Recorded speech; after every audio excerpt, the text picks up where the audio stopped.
Jacob arrives in Paddan Aram. Then Jacob continued on his journey and came to the land of the eastern peoples. There he saw a well in the open country, with 3 flocks of sheep lying near it because the flocks were watered from that well. The stone over the mouth of the well was large.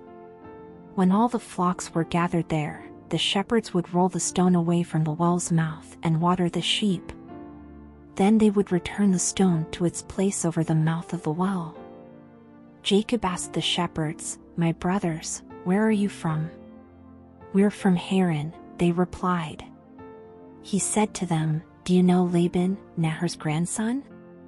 "Yes, we know him," they answered.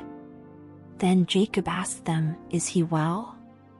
"Yes, he is," they said, "and here comes his daughter Rachel with the sheep."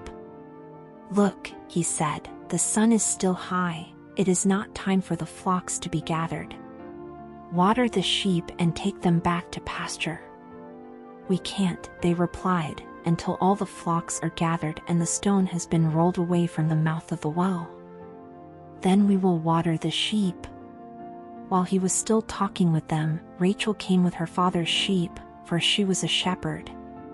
When Jacob saw Rachel, daughter of his uncle Laban, and Laban's sheep, he went over and rolled the stone away from the mouth of the well and watered his uncle's sheep. Then Jacob kissed Rachel and began to weep aloud. He had told Rachel that he was a relative of her father and a son of Rebekah. So she ran and told her father.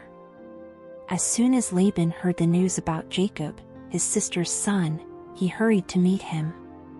He embraced him and kissed him and brought him to his home, and there Jacob told him all these things. Then Laban said to him, "You are my own flesh and blood." Jacob marries Leah and Rachel. After Jacob had stayed with him for a whole month, Laban said to him, "Just because you are a relative of mine, should you work for me for nothing? Tell me what your wages should be."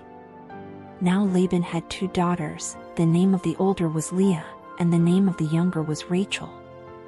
Leah had weak eyes, but Rachel had a lovely figure and was beautiful.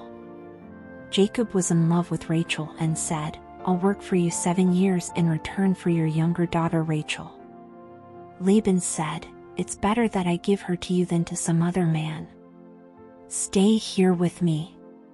So Jacob served 7 years to get Rachel, but they seemed like only a few days to him because of his love for her. Then Jacob said to Laban, "Give me my wife.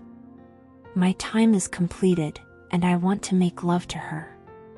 So Laban brought together all the people of the place and gave a feast. But when evening came, he took his daughter Leah and brought her to Jacob, and Jacob made love to her. And Laban gave his servant Zilpah to his daughter as her attendant. When morning came, there was Leah. So Jacob said to Laban, "What is this you have done to me? I served you for Rachel, didn't I? Why have you deceived me?" Laban replied, "It is not our custom here to give the younger daughter in marriage before the older one. Finish this daughter's bridal week, then we will give you the younger one also, in return for another 7 years of work." And Jacob did so. He finished the week with Leah, and then Laban gave him his daughter Rachel to be his wife. Laban gave his servant Bilhah to his daughter Rachel as her attendant. Jacob made love to Rachel also, and his love for Rachel was greater than his love for Leah. And he worked for Laban another 7 years. Jacob's children. When the Lord saw that Leah was not loved, he enabled her to conceive, but Rachel remained childless. Leah became pregnant and gave birth to a son. She named him Reuben, for she said, "It is because the Lord has seen my misery. Surely my husband will love me now."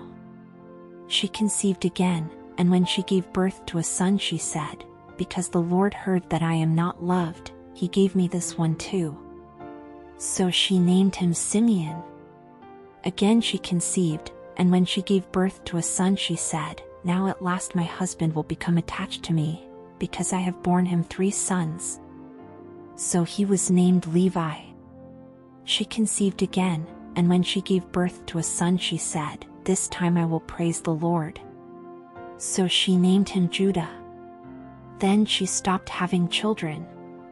When Rachel saw that she was not bearing Jacob any children, she became jealous of her sister. So she said to Jacob, "Give me children, or I'll die."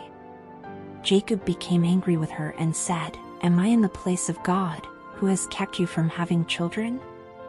Then she said, "Here is Bilhah, my servant. Sleep with her so that she can bear children for me, and I too can build a family through her." So she gave him her servant Bilhah as a wife. Jacob slept with her, and she became pregnant and bore him a son. Then Rachel said, "God has vindicated me, he has listened to my plea and given me a son." Because of this she named him Dan. Rachel's servant Bilhah conceived again and bore Jacob a second son. Then Rachel said, "I have had a great struggle with my sister, and I have won." So she named him Naphtali. When Leah saw that she had stopped having children, she took her servant Zilpah and gave her to Jacob as a wife. Leah's servant Zilpah bore Jacob a son. Then Leah said, "What good fortune!" So she named him Gad. Leah's servant Zilpah bore Jacob a second son. Then Leah said, "How happy I am! The women will call me happy." So she named him Asher.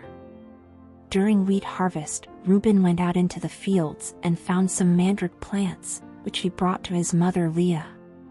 Rachel said to Leah, "Please give me some of your son's mandrakes."